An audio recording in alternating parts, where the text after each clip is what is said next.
All right, worked. I don't know why it wasn't working. All right, hello everybody.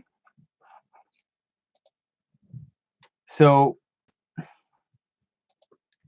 this month has been totally crazy. I think most of you will know, anybody who's there right now. We only got 3 people here, so I'll wait until a few other people come, if they do. I need to log into Patreon. You know, like the thing with Patreon is that if you change computers, then you can't log on, and you have to like check an email, and you have to say that it's you. But the problem is it always takes them like 15 minutes before they send you the link. And so I totally forgot that, and I had to like restart my computer today. I had to reinstall Windows and everything one of those days. And now I'm waiting for the Patreon email to come so that I can see the questions. All right. So I think that, so what I'm going to do is, since I'm waiting for this email to come anyways, I wanted to talk about publicly about this whole Patreon situation that everybody has seen going on. So I'm going to tell the story. I think most people will know the story. I'm going to tell it just so that whoever it is that is going to see this on Patreon or on the other on Subscribestar will know exactly all the stuff that happened. Okay, some of you have heard the story before because you've been following the whole thing, but I'm going to tell it anyways just so that everybody gets a sense of what's going on. So Patreon last year, I think it was last year, they banned a few people. They banned what's her name? I forget her name, Laura Southern. So they banned Laura Southern, who is a right-leaning journalist who worked for Rebel Media, and I think they also banned Faith Goldie and maybe a few other people, but it was mostly Laura Southern that was banned, and it made some waves. Some people were a bit annoyed by what they did, but it was a bit gray area because Laura Southern did post some videos where she's definitely, wearing, helmet, and she's involved in the demonstrations. So it was a bit shaky, and then so people were frustrated, but they didn't do anything about it. And now this time first off they banned Milo like one day after he signed up, and then they banned Sargon of Akkad. And and then I think it was mostly the Sargon thing that just got people really fuming, because Sargon posted a video right after being banned. He posted a video about what happened, and it was extremely frustrating for those who don't know the story. So he woke up one morning, and then he went to his computer and he saw they had like 10,000 emails, and he was wondering, and he saw all these emails were telling him that his Patreon had been suspended. So, and he had no email from Patreon. So he goes on to his on Patreon, and there it is. It just says this website, this page doesn't exist anymore. So he had to write them, and they had to wait several hours, and they finally sent him an email to tell him why they had banned him. And they told him that they had banned him because he had used racial slur to insult somebody. And they told him that it was on YouTube, and it was this day, this date, on this feed. And so there are several problems with that. The first problem was that Jack Conte had been on a Rubin Report and had said that people would not be banned for the way that they acted on other social media platforms. They would be banned only on Patreon, what it is that's been put up on Patreon.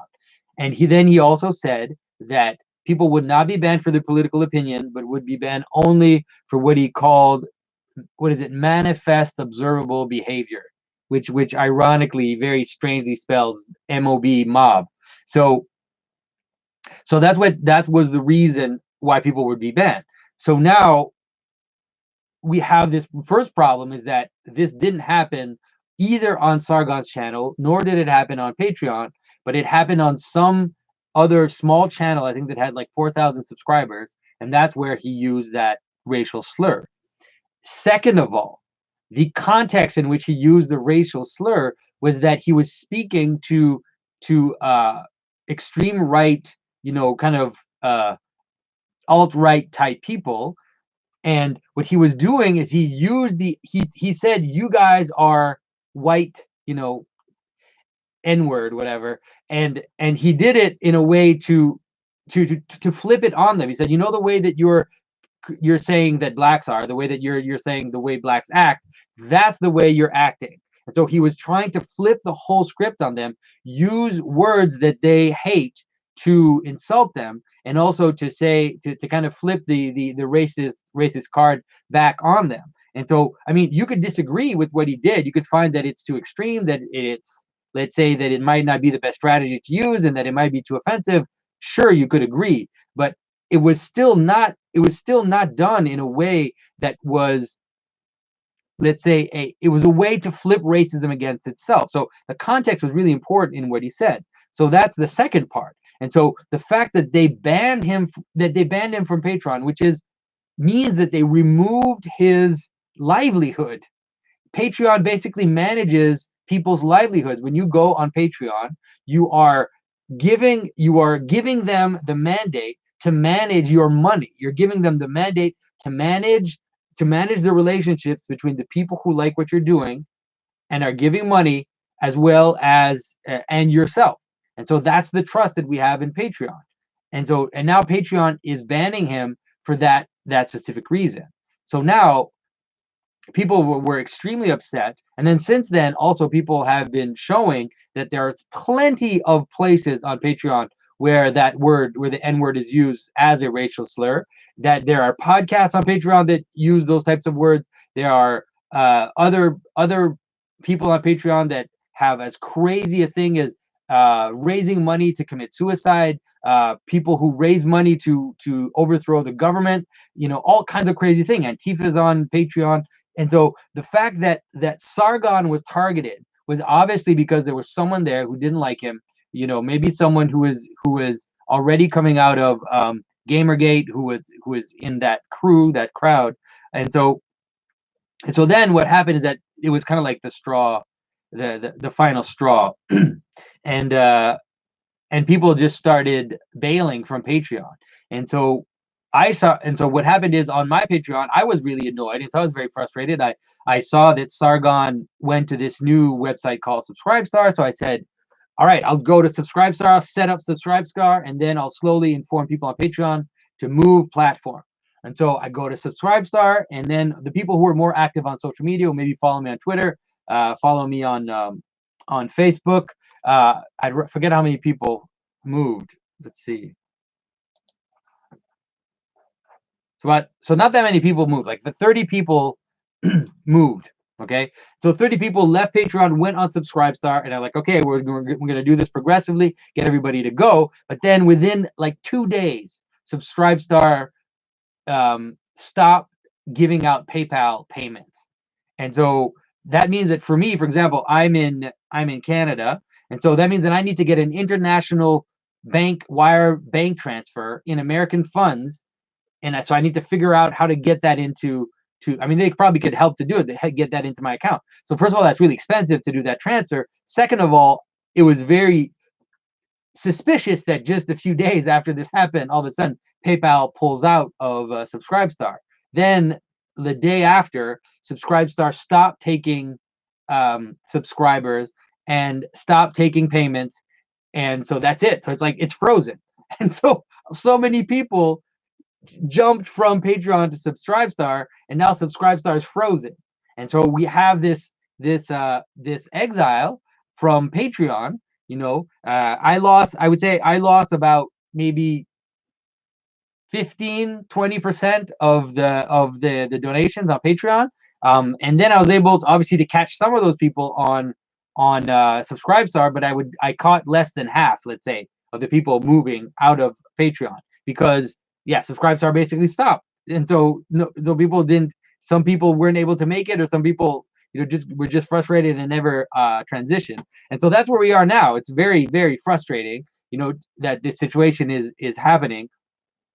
And so And so now, so what happened? So the next thing that happened is that Jordan Peterson and Dave Rubin went online and said that they would develop a platform in order to be a competitor to Patreon.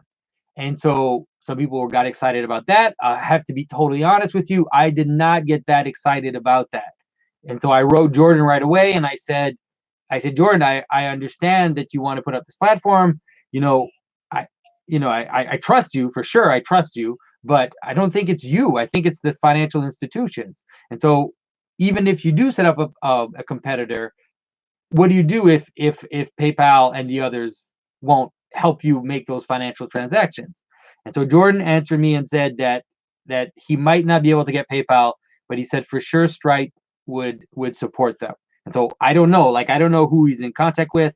Obviously, Jordan has some very high contacts with I mean, strangely enough, they the IDW has contacts with Peter Thiel, who's the CEO of PayPal. I mean, Eric Weinstein worked for Peter Thiel for quite a long time, and so I don't. All of this is very weird, and I don't know what's going to happen. So now what I'm doing is I'm working with the people who set up my website, Anomalous Design. They have been just amazing in general in terms of helping me out and kind of working with me, being very flexible and also extremely attentive to what I need. And so they're working really fast to set up a payment system directly on my website so that I can take payments on the website. It'll probably be through PayPal as well. But I mean, PayPal's not going to come after me. Obviously, obviously, although in the long run, if this keeps going, at some point I could be affected directly in terms of the content that I'm producing. I have said some things that are obviously not totally in line with the political correct line, but I'm also not provocateur, and so I don't think that it's going to happen anytime soon. And so I'm waiting for them to set that up. They'll probably be through PayPal and hopefully through credit card payment. People can keep supporting me directly on the website, so that way things are going to be safe. Then I can put up the tiered content directly onto the website, and people who want to go to will have the Q&As there. And if I do other type of like the early access to videos, will be also on directly on my website. So yeah, so that's the situation. Today I saw Jordan posted a tweet. He tweeted that he that this is complicated, that it's going to take a long time, and so he set up on his website an easy way to donate directly on his website. So I think we need to take that as a sign that it creating the competitor to Patreon in a world where the tech companies are trying to shut down free speech. I think that it's not going to be easy in several ways. Sargon of Akkad on his video where he talked about this deplatforming that he got, he played a speech by the CEO of Apple. And the CEO of Apple had been invited to the ADL, the Anti-Defamation League, to give a speech. And the speech that he gives is absolutely insane. You would think that you were in church and you were listening to a preacher. And so the CEO of Apple started talking about how it's our responsibility to remove this hate speech from online. It's our responsibility to remove the harmful conspiracy theories from the online space. And he said, we can do it. And if we didn't do it, it would be a sin. He literally uses the word sin to speak about the tech company's responsibility to manage the content online. And it all is, it's all framed in beautiful language and virtuous language and everything. But in the end, what ends up happening is a centrist who is a classical liberal provocateur who doesn't like third wave feminism and social justice warriors gets deplatformed from Patreon.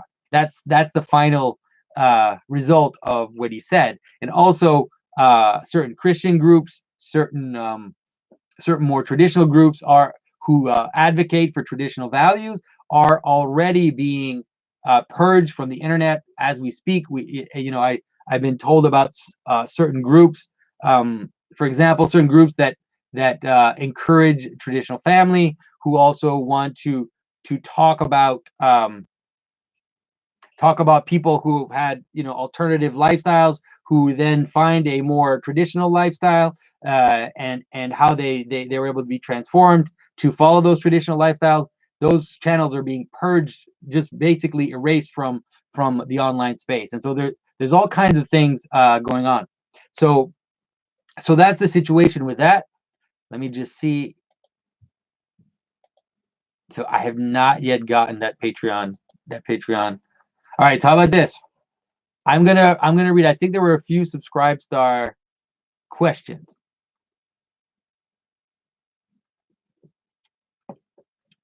All right, so Jacob asks,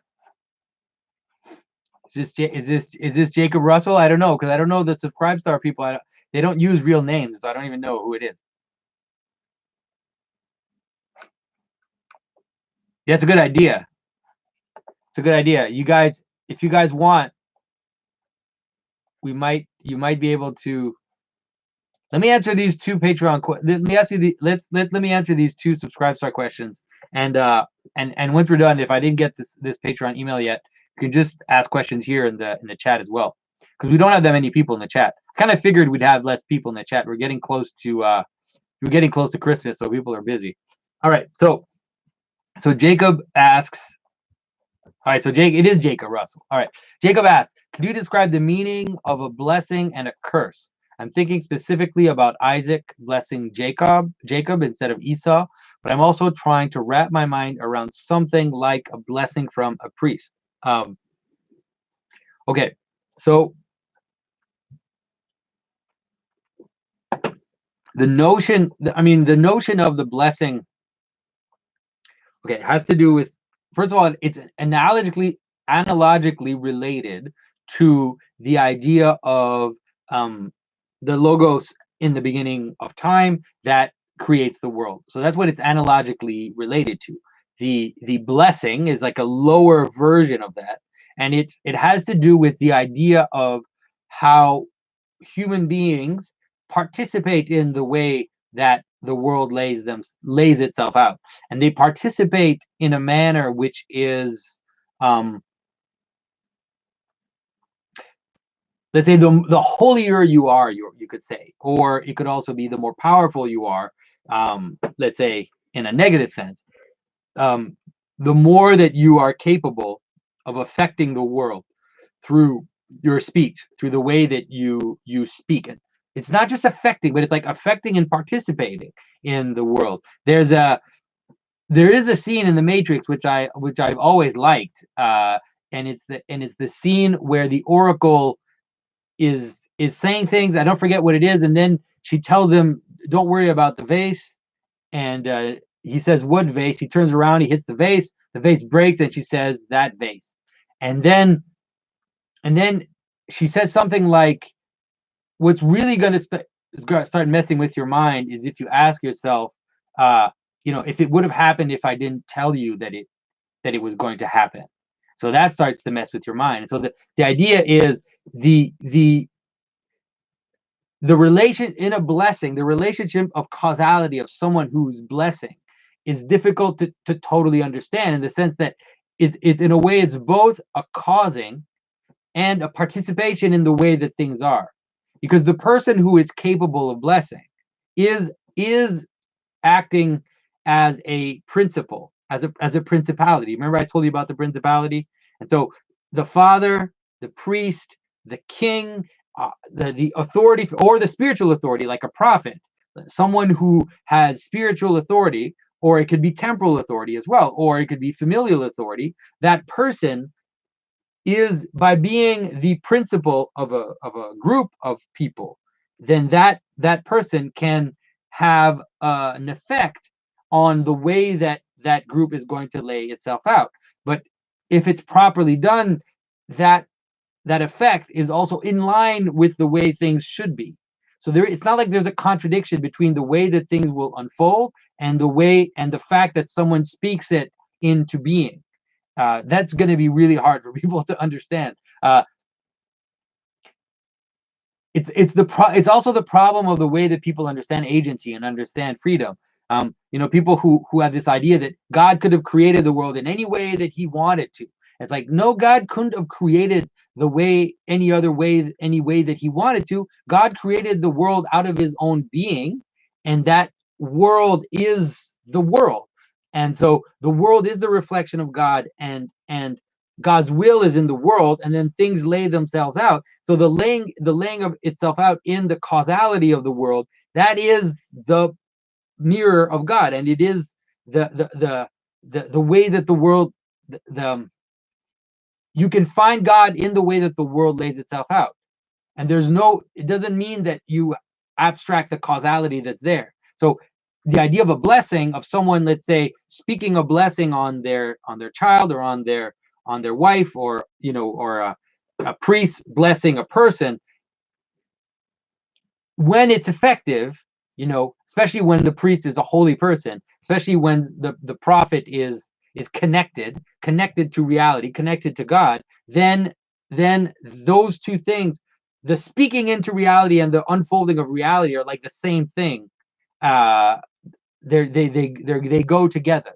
I don't know if this is making sense, you guys, because I think that this might be a little bit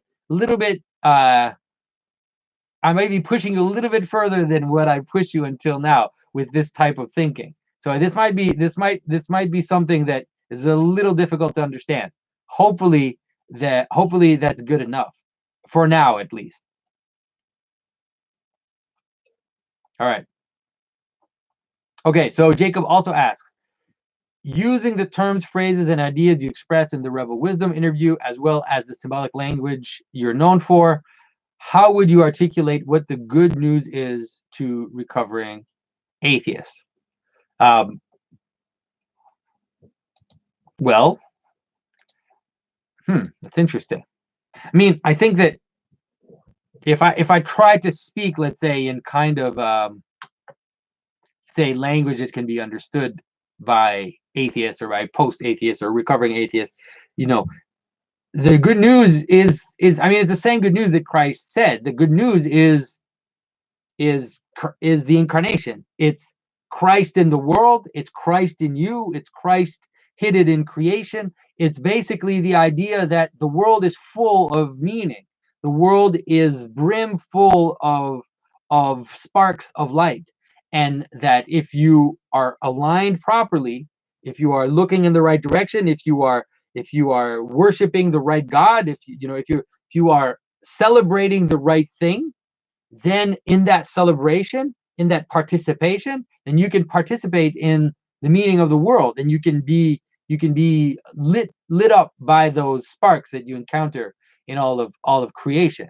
And so in more traditional Christian language, you would say that we enter into the life of Christ, and then the mystery that has been hidden from us from the beginning of time, which is Christ in us, Christ in the world, it begins to appear, and we begin to participate into it.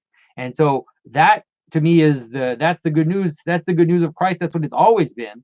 And maybe that's a way for people to understand it in a language that is a little more akin to what I've been using before. All right, guys, this isn't happening. So either we get some questions in here, or I'm going to have to start riffing and improvising something. So if you guys have questions, there's only 5 people here, and I already answered 2 of Jacob's questions. So if you guys have questions, go ahead right now, and then I'll answer those first. It could be the question from Patreon, or it could be another question as it stands now, because we're kind of in a strange situation.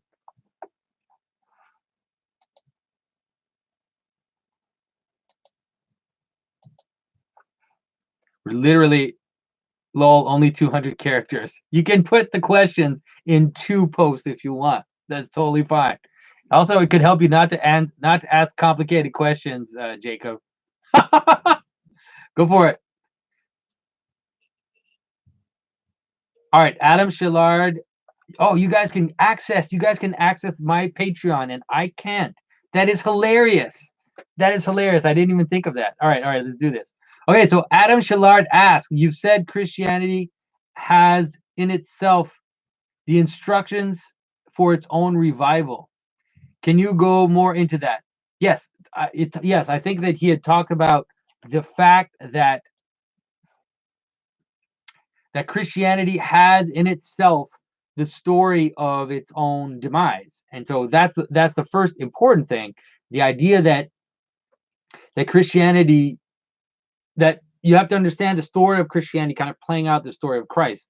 You have like how symbolism is these embedded microcosms. So you can imagine the story of Christ start, being hidden in the world and manifesting itself until the incarnation, where then it became incarnate in one person. And I think that then the next step is for it to kind of be incarnate in bigger and bigger on a more and more cosmic scale. And so in terms of Christianity, it means that in the story of Christianity, and if you read Revelations and if you read even the prophecies of Christ, there is this sense that faith will leave, that the world will get darker and things are going to become more difficult, and there'll be tribulations and there'll be all these things. And Christ says, when I return, will I find faith in the world? And so when the Son of Man comes, will he find faith in the world? And so it's like, when he comes back, will he find faith in the world? So for sure, when we see Christianity dying and we see Christianity kind of going away, then we shouldn't be surprised, in the sense that out of the disciples, out of the apostles, came the Judas, and came the turning away from Christ, but also Saint Peter. Also, the denial of Christ came out of Christianity. And so you have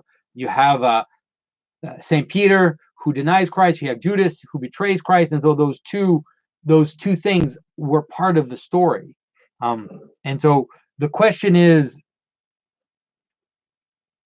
so it wasn't surprising that atheism would come out of Christianity, that of all the religions in the world, that atheism and anti-clericalism and just anti-religious thinking in itself would emerge out of Christianity. It was part of the story. Antichrist is part of the story of Christ. But I think that Antichrist can be kind of flipped back. I think that you can turn things back. And so it seems to me that Christianity also has in itself the story of a return. And so, this whole image of the return of Christ is there from Christ talking about it himself to the book of Revelations. We have this notion that Christ will return in glory and judge the living and the dead. And so I think that that's also part of the story. Now, in terms of how it's going to happen, I think that I tried to lay it out a few times in some discussions recently. I don't know totally how it's going to happen. I do think that I can start to see glimpses of how it's happening right now. And I think that Jordan Peterson and all this stuff that's been happening has been part of this reawakening of a Christianity.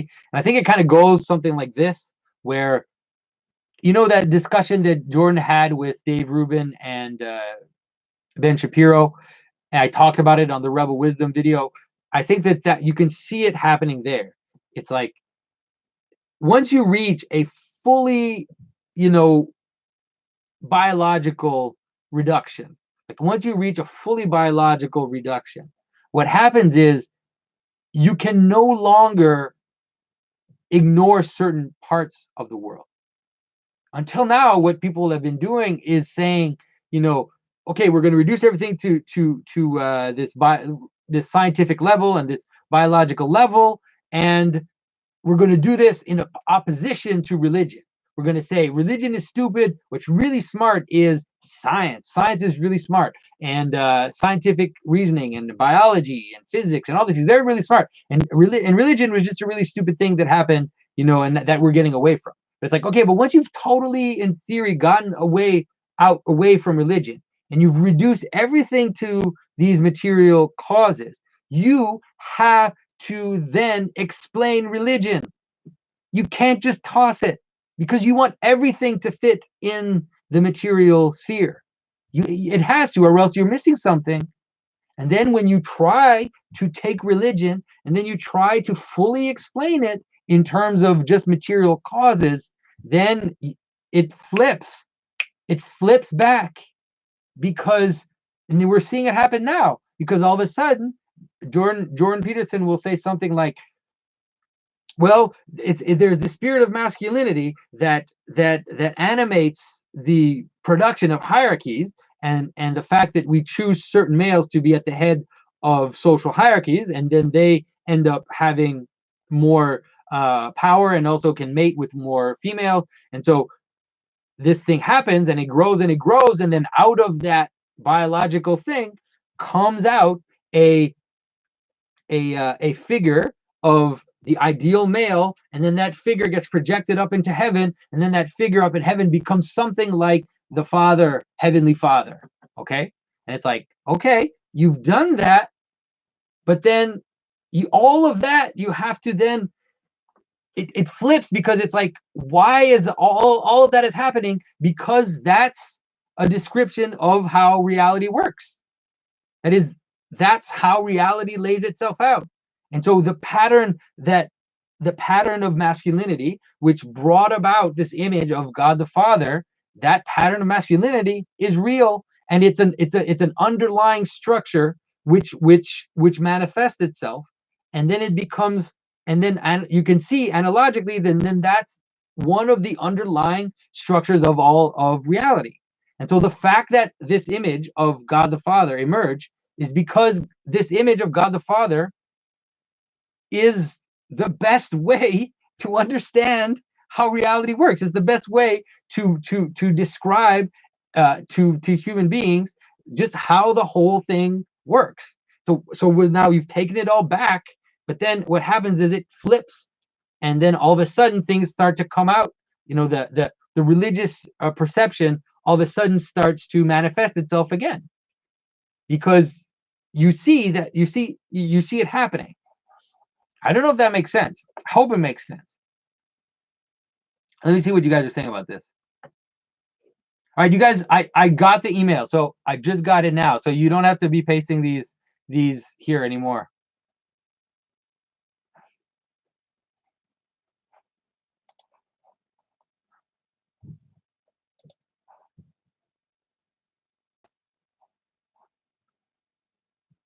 All right. Okay, so we're here. I've got it. All right, let's see what they say.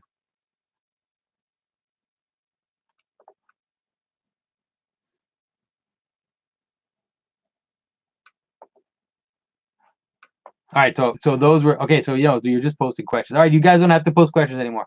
Let me just get back to here. Sorry about the confusion, guys.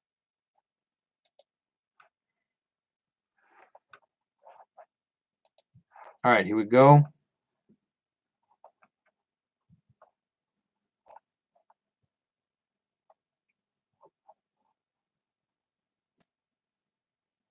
All right, December Q&A.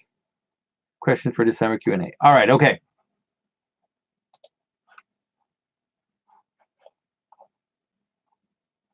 All right, I think I got them all. All right. Okay, here we go. Sorry. So, sorry for the chaos, guys. So Jeremy Firth says, I grew up Mormon, went through the Mormon temple. This is a really long question.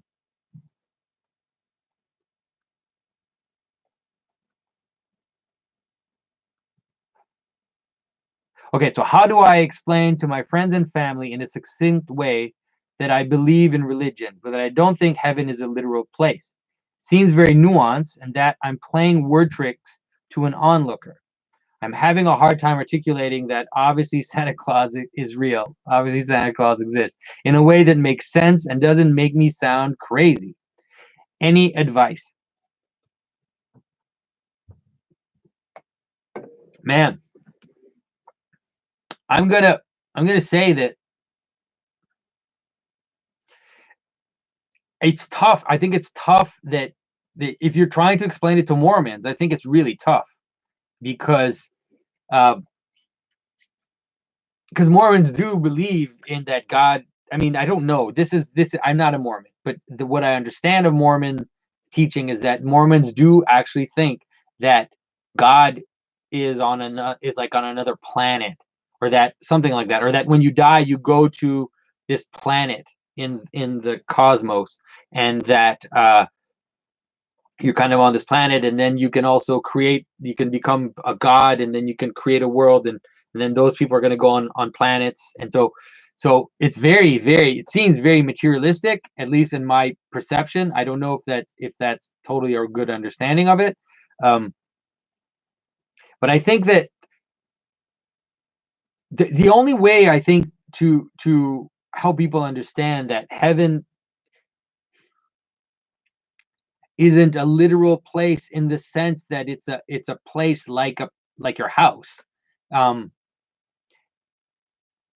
I mean, like I said, it's going to be tough if you're talking to Mormons. I mean, I always ask people, because people will say things, crazy things, like people will say, Christ. Okay, so here's a good way. Now, everybody uses the word spiritual, okay, and so maybe try to get people to explain to you what they mean by spiritual, because usually people will say something like spiritual is non-material things, or something that's not material. Okay. um and so maybe try to get them to talk a little bit about what that means, like what it is, what is spiritual. And so once you start to kind of talk about what something spiritual is, meaning that it's not physical, then you can try to say something like, well, the word spiritual, it just means wind, it just means breath. And so what you're talking about, these spiritual things, do you think that they're in your physical breath? Do you think that, like, when I blow on someone, that I am that's what it means by spiritual something? And most people will say, obviously, no. And then you can try to help them understand. Well, it's because when you blow, that's also speaking. Speaking is air.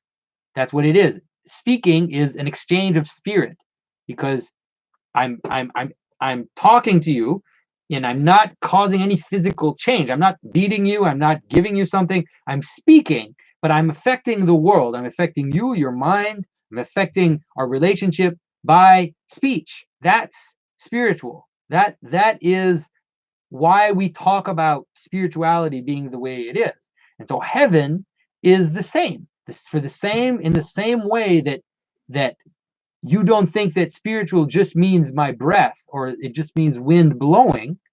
In the same way, heaven is a word that's used to because air is in heaven, wind is in heaven. Just like wind comes out of your mouth, wind is also in heaven. And so it's all these images to help you talk about things that are not material. And you can't talk about things that are not material because they're not material. You have to use analogies to talk about them. So I think that that's probably maybe the best way to help people understand at least this idea of heaven as not being a literal place, and also the idea of the necessity of analogy to speak about spiritual things. And it doesn't mean that it's arbitrary. Most people will say, oh, well, then it's arbitrary, then it just be anything. But it's not. No, it's a very specific, very structured way of speaking that is perfectly coherent, which tries to talk about things that are invisible, things that are related to meaning, to identity, to to the hidden things in the world, which makes them, come together or makes them exist. And so that's what spirituality is, and that's also what heaven refers to. So I don't know if that helps, Jeremy. Not sure, but hopefully it does. All right. Is it 9:45 already? How's that even possible? Man. All right, we're gonna go longer tonight just because it's been my own fault that everything has been nutty. Okay. All right, so Frank Rowley asks, without elaboration, 10 examples of garments of skins. Luckily, he gives me 2 already. He says clothes, technology, etc. All right, without elaboration. Okay, let's do 10. Okay, so garment of skin. So clothes, technology. Problem with technology is that it's very, very wide. But let's add one. Let's say medicine. Okay. You could also say our desires have also become part of our garments of skin. Weapons, what we called apotropaic images. Apotropaic images are the idea of using something fearful to scare something else away. So everything from Batman to gargoyles to the Romans also had like monsters on the outside of their houses, kind of monster type creatures to scare things away. I mean, obviously, this might be cheating, but civilization itself, cities, houses, all the things that we build to protect ourselves from the outside world. And so a soldier himself, can also be part of the garments of skin, in the sense of the soldier standing on a wall, like a shield. You can imagine the shield as being an image of garments of skin. And then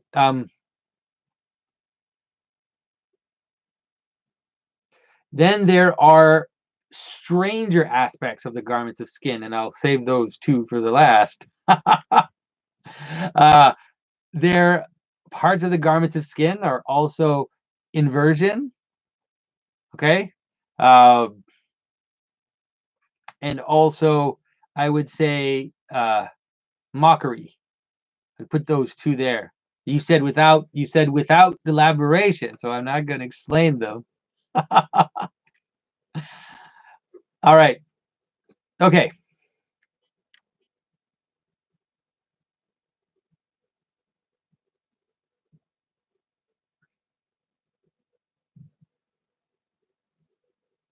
All right, some of these aren't questions. Okay, so let's go.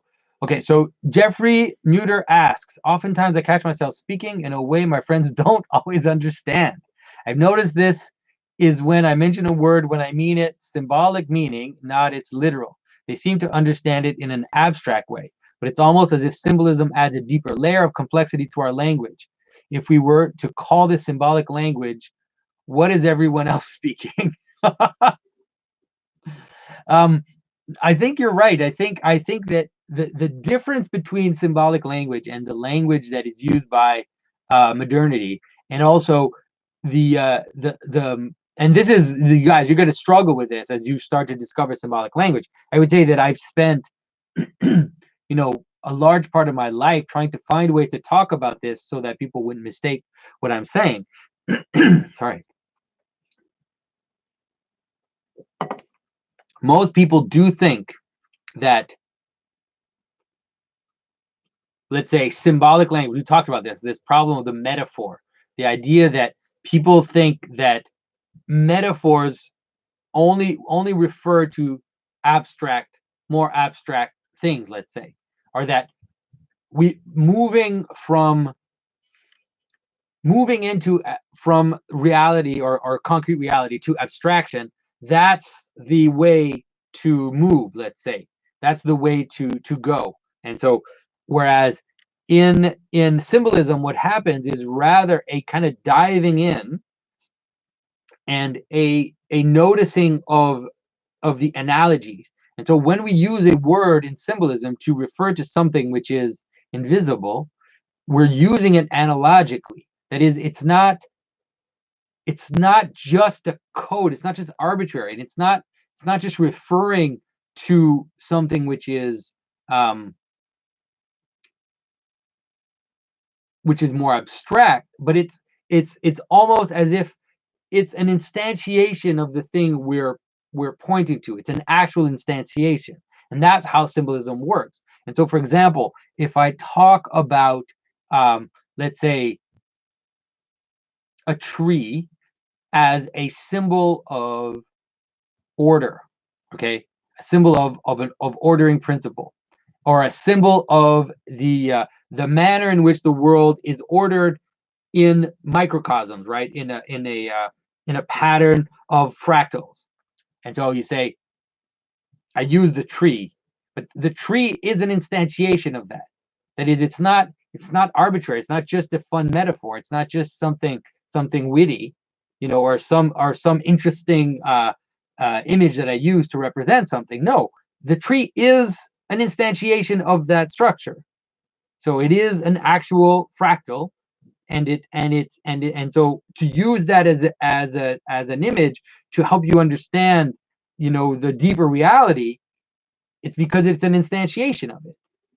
And so that's just kind of how symbolism works. You kind of dive in, and so you start to see how the world is connected. The modern language we have today, the analytic language, is always to show difference between things. It's always to distinguish things from each other, catalog them, classify them. We love dictionaries, and we love like classification systems. Whereas the symbolic language is rather trying to show how things are coming together and showing us deeper and deeper and deeper patterns as we see how they're connected. And so it's difficult. You're going to struggle as you understand symbolism. But like I said, you have to be able, at least for a while, you have to be able to exist in the two worlds. You can't lose connection to the kind of materialistic basic world.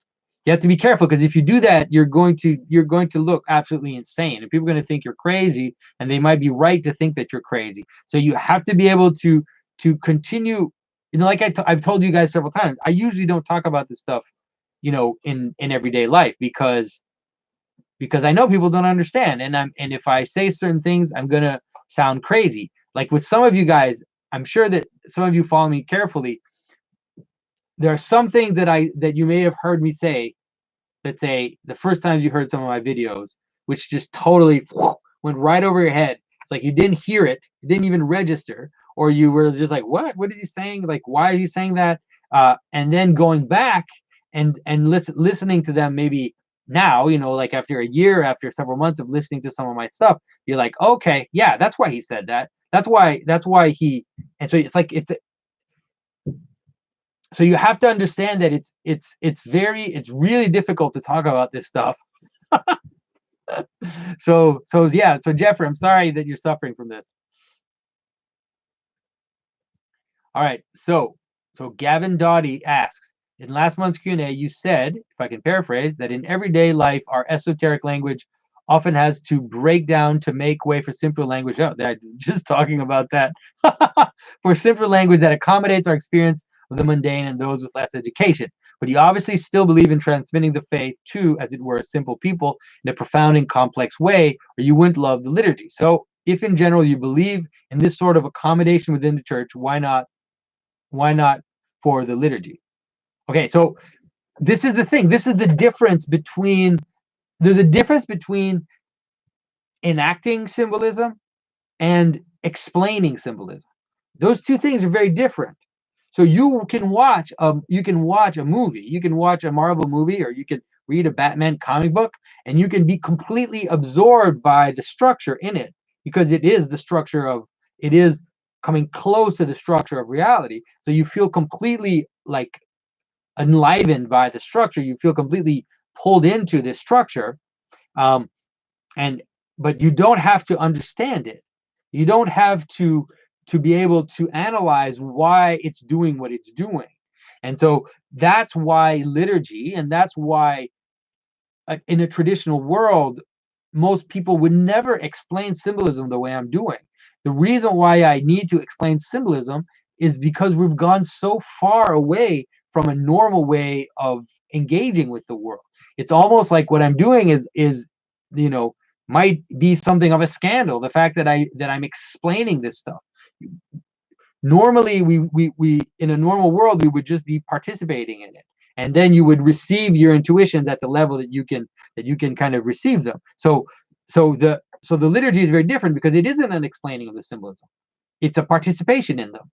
It's one step higher from watching a movie or from listening to music, because you're in the pattern. You're actually participating. You're part of the cosmic dance, you could say.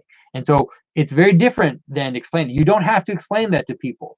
You the people that I'm talking to, most of the people I'm talking to are people who are smart, are educated, and because of that smartness and education, they felt like they've been left behind by Christianity, and also because there has been, a horrible slew of silly materialists who have been trying to defend Christianity in those terms for a while now, and so it's very alienating to people. And so I'm trying to give those people, the people who have been alienated by Christianity, with good reason, to say no. Like, let's look back at it now, and I'll try to give you a frame in which at your level you can see it.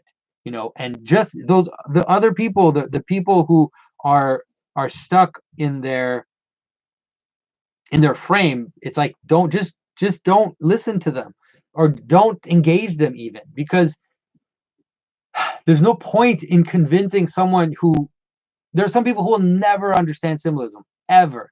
They will never, the light will not go on. They just won't click. And that's totally fine. You know, yeah, I mean, it becomes a problem when they try to destroy traditional Christianity, which we've seen. The modern age, this kind of hatred of liturgy and the hatred of anything that is that is symbolic, has been quite a shame. You wish that at least some people in the church would have had the intuition to understand these things at that time. So, yeah, it's a sad thing. All right. Okay, so David Flores asks, what icon painters, in your opinion, manage to merge modern elements with the traditional in a way that is successful? I recently stumbled across the work of Greta Lesko and Sviatoslav Ladika. I don't know how much about either of them, just a handful of icons, okay? And was surprised at how they have integrated modern elements into the icons. I was not aware work was being done like theirs. Okay, so there are several artists right now, several iconographers who are trying to integrate traditional work with contemporary art. And so the way you have to see it, to me, the way you have to see it is you kind of have to see it in a way. It's a danger. It's a danger because there's a lot of individualism in that. There's a lot of like my own style and my own work, which I think is problematic in the long run. It becomes problematic if most people are doing it. Okay, if there's an exception of people who are innovating, let's say, or trying new things and kind of pushing things a little further and trying to integrate things from the contemporary art, then that, let's say that you can imagine that part as being on the periphery, like imagine the church and that part's on the periphery. They're kind of playing, they're kind of taking in things from the outside, mushing them around. It's like a laboratory. And then, people who are kind of standing more on the inside towards, let's say, towards the more traditional work, can look at that and go, yeah, no, yeah, no, this stuff, no, it's too much. This is interesting. And then things will start to filter in, which will be, let's say, maybe less extreme, more toned down, and we'll be able to integrate the visual language of the church. And so I think that that's possible. Now, it's difficult because we live in a world that is so obsessed with innovation and is so obsessed with personal style and kind of personal careerism that I tend to be more suspicious to people who radically try to integrate postmodern ideas or I, imagery from modern art into their work. But I think that today there are people who do it quite successfully. I think that Father Gregory Krug, who's quite famous, who is someone who did it in a way that created work that remained extremely felt very traditional and also felt very liturgical as well. Um, I think that there's an iconographer in the United States that I really appreciate, Father Silouan Justiniano.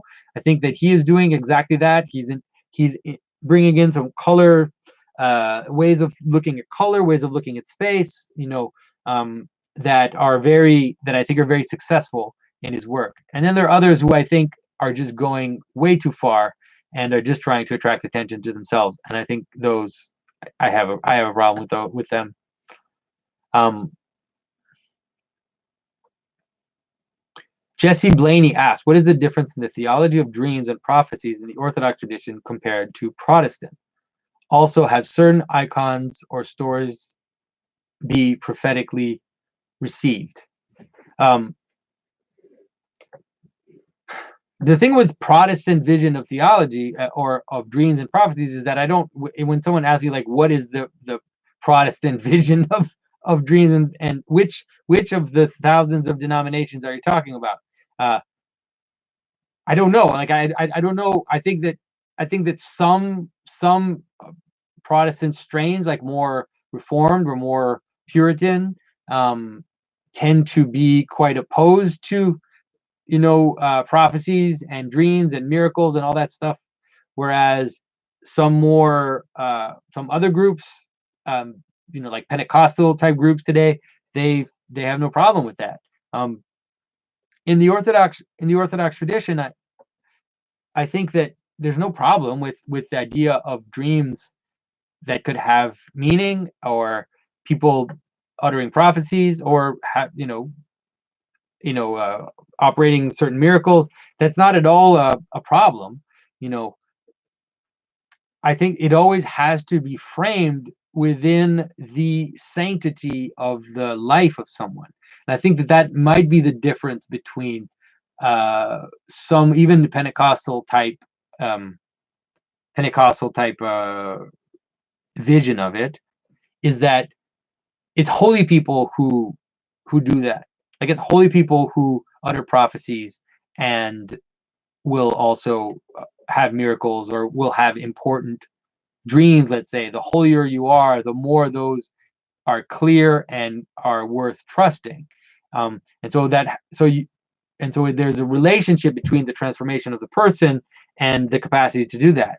Um, and for sure, the mystics, the Orthodox mystics, tell people to beware of those, though, to not rely on them, because they can be a seductive thing if you start to have spiritual experiences, start to see things, start to have kind of prophetic visions, or you start to be able to even heal people or do that kind of stuff.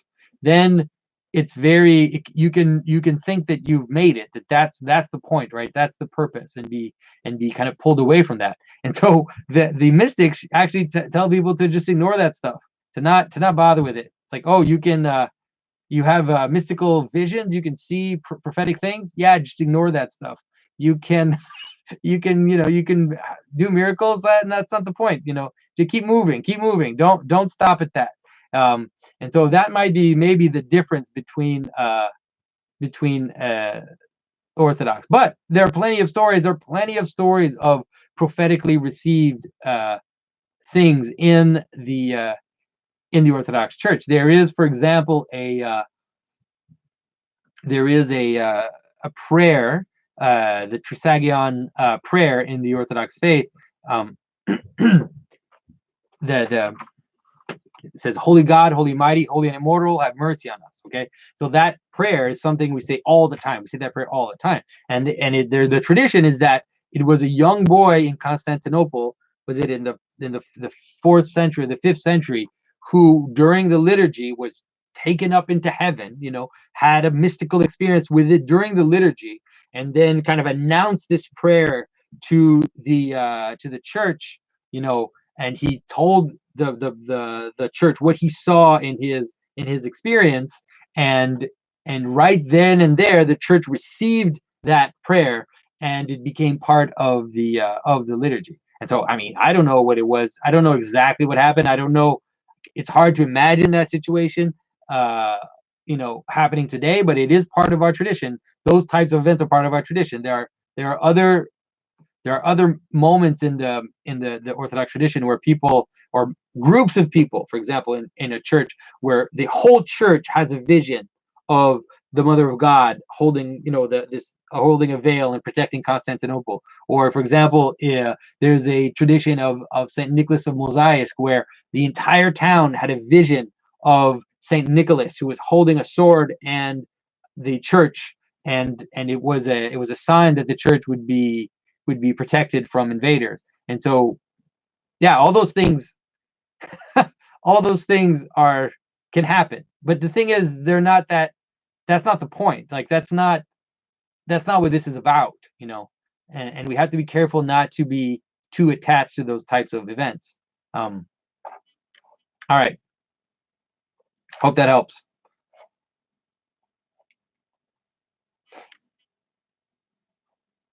All right, Jacob asked a question because he said he has to go soon.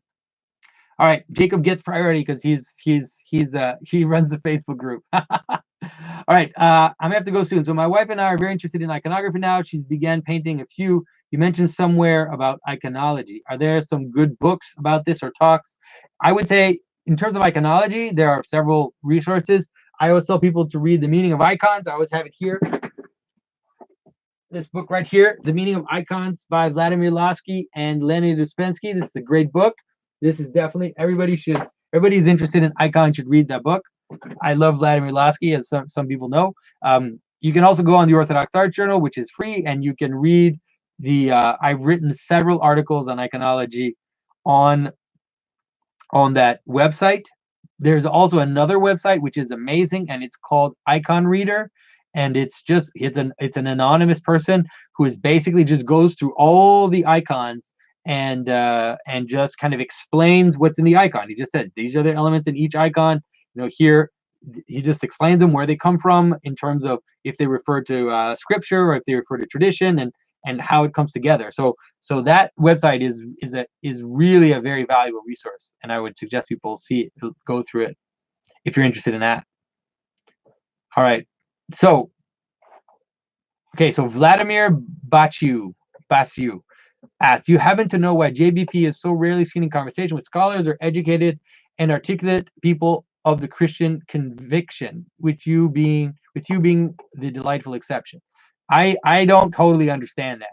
It does, in fact, strangely seem to be that I am one of Jordan's only Christian friend, it seems, somehow. And he doesn't seem also to be actively looking to speak to, let's say, Christians. He has kind of been invited to some events and stuff, but he doesn't seem to be actively looking for that. And so, why is he doing it that way? I'd be told, to be honest with you, I don't completely understand. I think it might have to do with the fact that he wants to figure this stuff out for himself. He doesn't want to be tainted, doesn't want to be lumped in a category of people that he finds doesn't have credibility in terms of the way that his experience of church, and how he felt that people didn't really believe what they said. And so I think that there's there's some personal stuff in there, and that there's also a desire to kind of figure it out. But I do think it's a little bit of a shame, especially at this point. I think it's a little bit of a shame. I wish that he would kind of talk to more Christians. But yeah, I don't know. I have no idea. Nope. All right. So Jamie Young asks, hi, Jonathan, in your November Q&A, you said God is mind, God is person, God is infinite consciousness. and you come from the divine mind. That caught my attention because it appears to be a statement of a metaphysical idealism, which is something I am very interested in. Could you expand on this, please, and in particular on the personhood of God? Is God a person? What is a person in your conception? Okay, so God is not a person. I think that's important to understand. I think that people who say that God is a person are theologically extremely problematic. God is a God is a trinity of persons. God is not a person, uh, and so there is a personal aspect to God, but uh, God is not a person. And so, what is a person? So, a person, the in in a Christian understanding, a person is a hypos, hypostasis. That is, it is an instantiation of an essence. That's what a person is. Now, what it has to do with in terms of saying that what do we mean like this why do we talk about the instantiation of an essence? That is what Christianity insists on is the reality of the instantiation uh of an essence. That is, it's not like Platonism. That is, it's not like you have let's say a nature, and that somehow that nature is real in itself. So there's a human nature, and that human nature is somehow, an ideal form, a Platonic form somewhere. But rather that the essence or the nature is has to be instantiated. It has to be incarnate. It has to be instantiated in persons. And so that is the idea. And the Trinity becomes the ultimate version of that. It's like a perfect version of both of three persons sharing perfectly the same essence, having all three, the totality of the essence, but then also being completely distinct from each other. And so the notion of Trinity is really this idea of of uh, of the highest version of the reality of both the oneness and the manyness of the world. That those two are completely united, completely inseparable, completely without confusion. Okay, and so the so in terms of the notion of a person, that's what it relates to. The idea of the person is the hypostasis. That is, it is the particular version of something. Okay, it's the embodiment of the essence, and it has to be. It's not.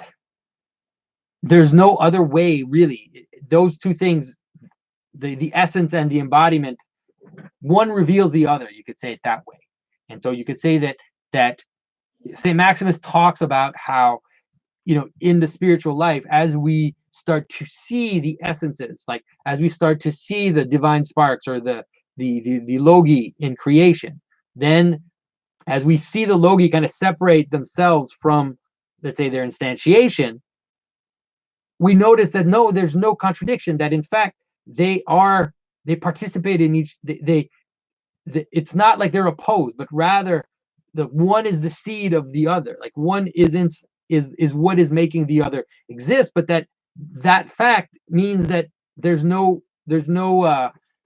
contradiction, let's say, between all that. So that in terms of that is, but so when I talk about the idea that God is mind, God is infinite consciousness, I think is what I'm trying to do is to try to show the analogy between ourselves. Because the reason why I talked about that in the Q&A was because people have this notion of, when people tell you something like, oh, I believe in God, but I believe that God is a force. Like I believe that God it's like a law of nature, he's an impersonal God. And it's like, somehow they think that that's more sophisticated. Like somehow they think that that's more acceptable. I don't understand why that would be more acceptable. It's like, why isn't mind an aspect? Like, why isn't it that that we can see analogically God through mind, since our mind is how we view the world, how we categorize things, how we engage with how we interpret things. All of that is mind. And so, like, why wouldn't I don't understand why you wouldn't see that there could be an infinite analogy to mind. And so I think that was the point. And so we have to come from the divine mind, just like meaning in the world comes, is an interaction between the human mind and let's say, this potentiality outside of us.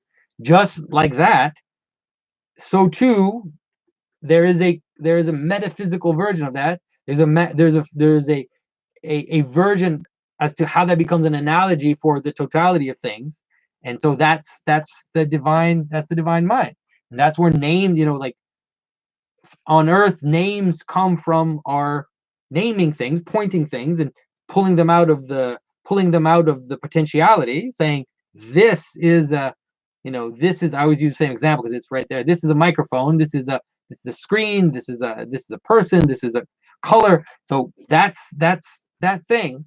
There's a higher level at which that also happens, and that's what makes the world exist. So funny, because last month I felt like I was being really ranty, and now I feel like I'm being extremely esoteric in all my answers. All right, so sorry if that's what's happening. Maybe it's because it's Christmas very soon, and we're gonna plunge into the mystery, to the darkness of the solstice. Um, all right, so Drew McMahon asks, I've been fascinated with fractals for a number of years and always felt that besides just being very cool, they had a profound meaning. Trees, mountains, stock market, classical music, everything organic, natural seems to follow a self-repeating pattern. And now listening to your interpretation of stories and breakdown of symbolism is revealing the exact same thing, which gives me even more reason to wonder. Beside their ubiquity, can you speak to the phenomena of fractals and why they're important? So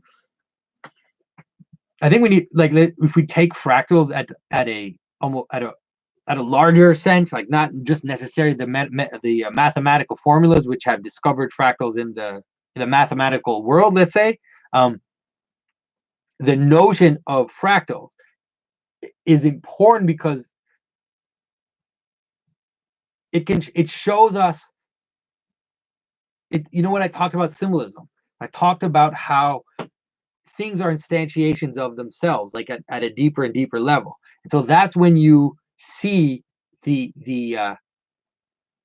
so a very simple way to understand it, a very simple way that to understand it, and that doesn't even have to go into too much complexity, is to understand that all things, let's say you have one thing. So let's say you have, what am I going to pick up here? Okay, so let's say you have one piece of paper. Okay, so it's like that's a one thing. Now that one thing is made out of parts, right? It has parts. It has a shape. It has a color. It also has it's made out of paper, and it's made out of different things. Obviously, this one is only made out of a few things, but like it could be something more complicated. And so, but then all those parts, let's say, can also then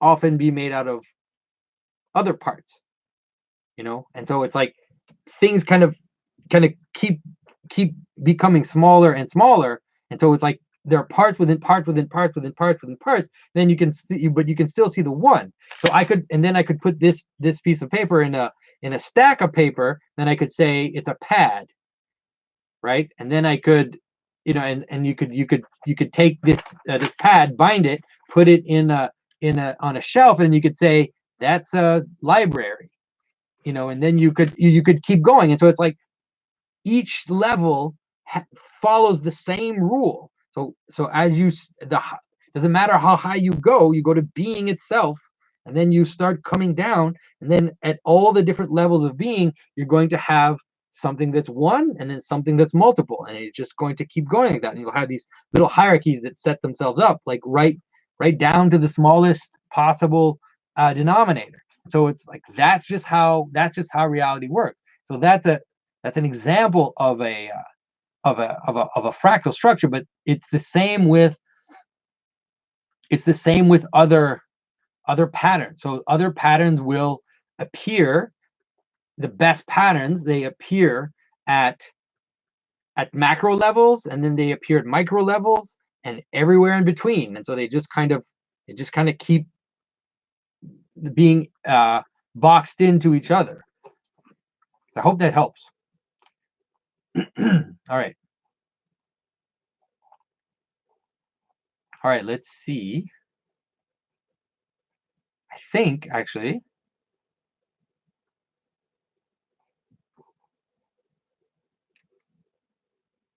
Okay, so here's another question.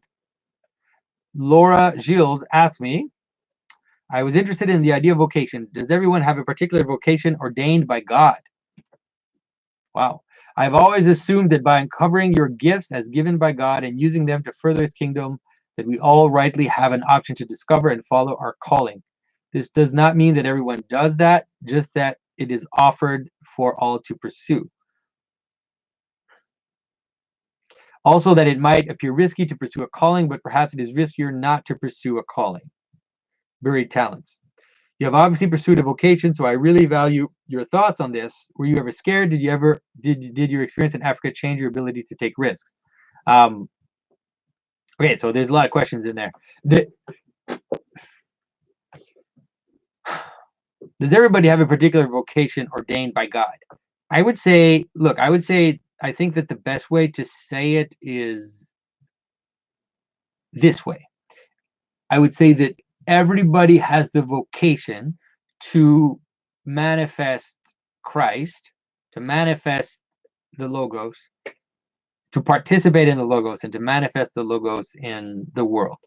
Now, what does that mean? So it's going to mean different things for different people. That's for sure. And it is possible to manifest Christ in all aspects of life. Now, I think that the difficulty with that type of question is it's dangerous if it's seen as the way that it's presented in contemporary culture, which is the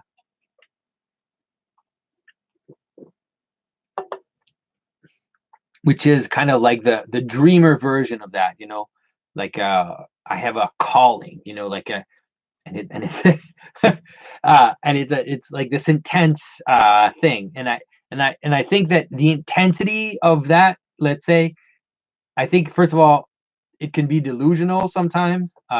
It'd be very difficult to separate your own passions from that feeling of a calling. So I would be very careful in terms of that. But I do think that yes, it is possible that everybody has a path that they need to walk in the world, and that we have to be careful not to think that all those paths have to be the same for everyone. I think that the, let's say, a holy warrior like St. George or St. Demetrius, and a pacifist hermit in the in the desert, those two things do not have to be seen as contradiction, and they also don't have to be seen as being problematic in their difference. So I think that I may be off the subject here, but I would say that in my own personal story, I think that every step in my life, I've done what seemed to be the right thing at that particular moment, and in the right moments, and the moments that have been where I've been the clearest in this, is that in those moments I have trusted God, that I've trusted that if I do the thing that's in front of me, the right thing that's right there that I have to do, then that will lead me on the right path. And so none of what has happened to me in the past several years has been planned by me. And I'll give you an example. So when I started carving in 2003, okay, I I had a very strong desire that I wanted to make liturgical art, like a very, very strong desire. And that maybe I could make icon carving, and that I could do that for a living. Like I had this secret prayer, you could say. And but at that time, everything in my life was set up. I had just sold my house. I was moving to Africa for 7 years. Well, it wasn't 7 years at the beginning. It was supposed to be for 3 years, and and so here I was. It's like I had this secret desire inside me, um, which I barely dared mention to anybody. Actually, I think I never did. Um, and then, but I couldn't. I just couldn't. And what I just did, to be honest, is I saw that that's not what was in front of me. That just wasn't. What was in front of me was I had set my whole life, everything had been kind of brought together for me to go to Africa and work with artisans there. And so I just I just set that aside in my mind. And I I went to Africa, and we did 3 years, and we added 1 year, 4 years in Congo, and then added another 3 years in Kenya, so 7 years in Africa. And at the very last year while I was there in Africa is when all of a sudden something appeared on my horizon, some opportunity to permit me to go back into the icon carving. And so when I saw that appearing on the road, I just noticed it, and I said, okay. And I just took that, and then I just did the little bit that it was possible for me to do at the time. I just did that little bit, and then just kind of moving forward. And then once I got back from Africa, I wasn't trying to be an icon carver. I was trying to get a job. I was trying to get a regular, normal Joe job, but I still had that secret little prayer inside me saying, this is something that I love. Like, this is something that I think would integrate my life, would integrate my faith with my job, and it would make me be able to work close to my family, and all of that was there. And then it just happened. Like, it just, every little step, like there was just this little opportunity, and it happened. And it was the same with symbolism. I've been studying symbolism since the year 2000. Like, it's been 18 years that I've been studying symbolism with my brother Mathieu, probably even a bit before that. But it was always, I was just, there was never an opportunity to talk about it, just because it just wasn't there. So all I did was just keep going and study, and keep that in my heart. And I never would have known that one day I would meet I would meet this Jordan Peterson fellow, and then he would kind of put me out there on the scene. And then before I knew it, I was making YouTube videos talking about symbolism. Like, who would have known? And all I can do is I thank God. Like, I thank God that He's taken me on that path, and that He's kind of filled the longings of my heart, you could say, um, to be able to do that. But the way that I dealt with it the whole time was really just these little step by step paths. These just taking one step at a time, and and just taking what was given to you. And so that's been the way that I've been dealing with it. And in terms of being scared, oh yeah, my goodness, I'm scared all the time.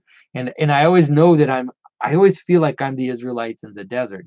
That's how I feel all the time. It's like ever since I got back from Africa, there's been constant miracles in my life, just crazy miracles all the time. I think I've told you guys this before.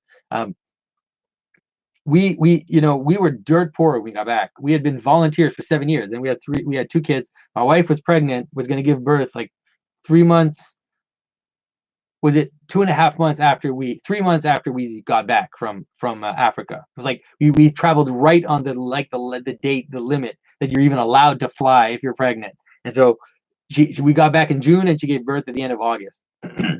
And it was like crazy coming back to this house after being gone for 7 years and having 2 kids, and all that was just insane. And where was I going with this? and so then we had people sending us. We had people sending us money, like people sending us money. I received checks in the mail from people I never met, that I didn't even know. Twice, 3 times, someone gave us a car, and one of the times, the person who gave us a car was someone my wife had met just a week before, and she just said, "Oh, I want to give you my car." One time, my I had done my tax. I was starting to do the icon carving, so I didn't know how to do like small business taxes. So I had an accountant do my taxes, and it was the first time that I was doing that. So I couldn't even understand what he was doing. He made a massive mistake, like a massive mistake. And the next year, the government came after me for like thousands of dollars in taxes. And so I was like, I didn't have that money. I just didn't have that money. And I knew that I was living month to month, so I didn't know how it was going to resolve itself. And a woman that we know, a very prayerful woman that we know in Congo, one day she just called my wife and she said, I've been praying, and I just feel a conviction that I need to give you some money, and I have an amount. I need to give you this amount of money." And it was just exactly the amount of money that I owed. It was like, that's how much I had to give back to the government. And so all those things have happened constantly. Like, we would come back to our house sometimes and there'd just be like bags of clothing just on our porch. And so God is, but then despite that, all the time I'm scared. This Patreon thing happened, and all of a sudden I saw people like jumping off Patreon, and like within 3 days, it's like I'm losing hundreds of dollars. Like all of a sudden, like it's just kind of vanishing. And I was like, "Oh my goodness!" I'm sorry. I'm like, "What's going on? What do I do?" I'm just panicking. And so, luckily, my wife is amazing. So I go to my wife and I'm like, I'm like, "This is happening, and this is this, and then," and she just looked at me, like with this calm smile, and she's like, "Jonathan, don't worry, man. Don't worry. This is. We think we've never been here before. Like we've been here so many times. Why are you worried? Like what?" And I was like, "Yeah." It's like, why am I worried? This is silly. It's just money. I mean, we're totally fine, and we will be totally fine, because this is what I need to do, and that's it. So let's just keep doing it. So yeah. So definitely, I'm scared. And did my experience in Africa change my ability to take risks? That is for sure. That's for sure. That's for sure. One day, maybe, guys, I'll tell you some stories from Africa. Like, there are some crazy stories, guys, with bullets and and all kinds of stuff. So so maybe one day I'll tell you some of the crazy stories from Africa. All right. So Laura Gilles asked another question. She said, "Did you like the Scruton JBP dialogue?" I did, but was wondering if you had a favorite part. I did really enjoy it. I really did like it. I'd have to listen to it again. I was listening to it while I was carving, so I don't think I could identify a favorite part of mine. I was contacted by the guy who did who was moderating the discussion. He wrote me an email a few weeks ago and said he'd like for us to talk, to have a conversation. So it's interesting. We'll see what happens with that. Hopefully that will bring something interesting on the horizon. All right, guys, let's see if we got some questions in the chat, because we're done with all the Patreon questions.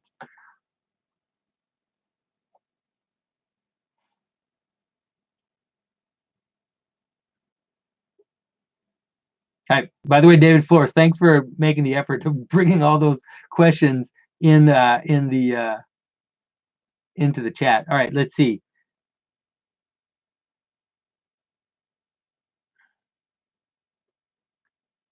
Gregory Sandstrom asks, "How much of what Peterson says really counts as scientific?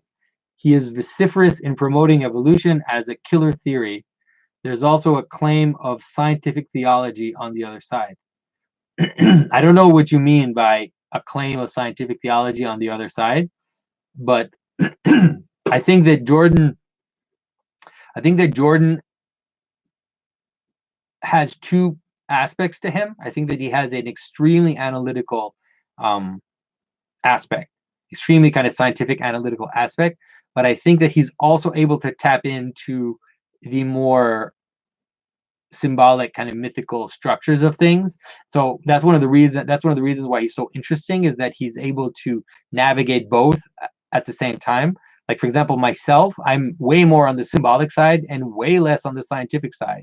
And so although I do understand science in its basic forms, like it's not that complicated, I'm not versed. I don't read scientific papers. I don't I've read very little actual source material on scientific things. To be honest, it doesn't interest me. Like, I just find it boring to read scientific papers.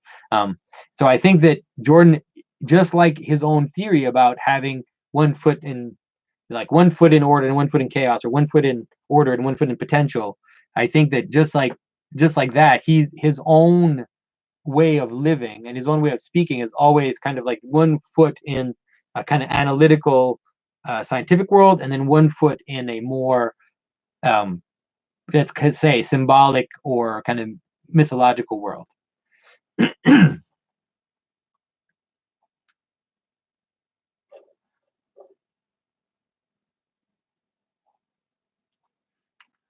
All right, let's see.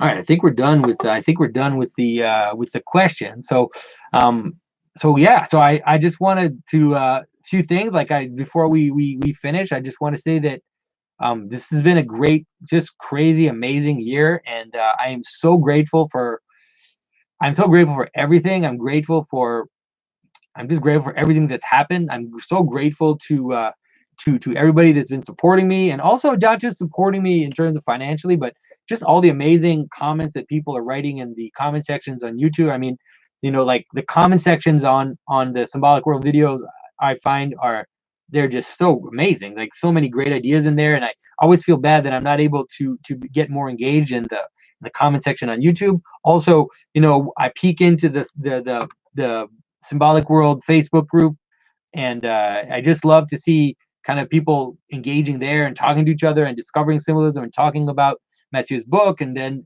trying to push these things further.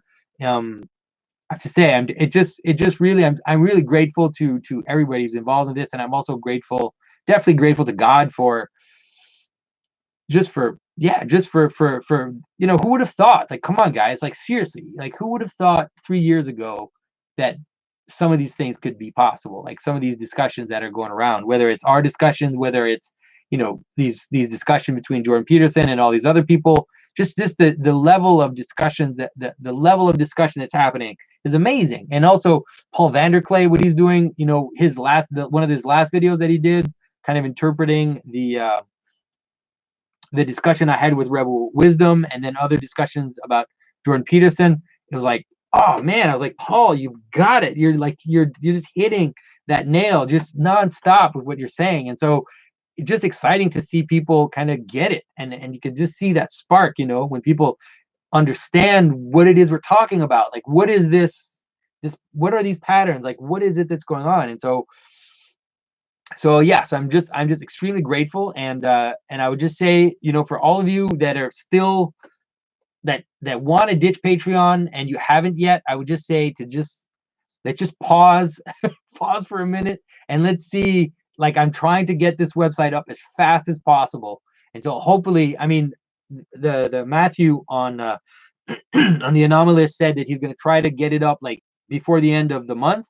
But obviously now it's Christmas and there's a lot of stuff going on. So although I know he really wants to do it, I don't count on him getting there.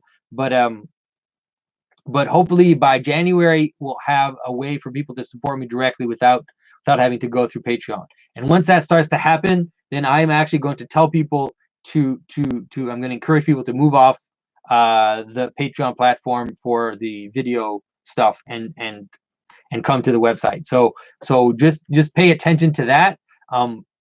Also, very soon, coming soon, like in the next in the next few weeks. Like I was hoping that this would be done already, but this Patreon thing has really thrown a big loop at me. Is I'm going to this room that you see here very soon. That's not what you're going to see. I'm going to make this room into an actual studio. And so I'm actually going to fix up the walls. I'm going to put some decorations up. I'm going to put up some foam paneling, get a condenser mic. I'm also I already got a new computer, and also there's going to be I might actually even make a carving for the background. So all of that is coming. So I'm pretty excited to get that to happen. I just wish it was already it's already done, but nah, everything just kind of got crazy. So yeah, and also the same thing. This Gremlins video, it might land like on the 24th of December, which is kind of sad. But I took so much. It just took me longer to write the script, and so it's my fault totally. It's not Thomas's fault. So I'm going to as soon as it's up, I'm going to put it up. So maybe it'll be on Christmas Eve. Hopefully it'll be on the 23rd, but if not, it'll be on Christmas Eve. So just to compensate for that, I might make another video. I might tomorrow morning. I might make a video that won't be super edited, but it might be an interpretation of I want to do an interpretation of Little Jack Horner, and one more Christmas video about that Mother Goose rhyme. So once again, guys, just thanks for everything, and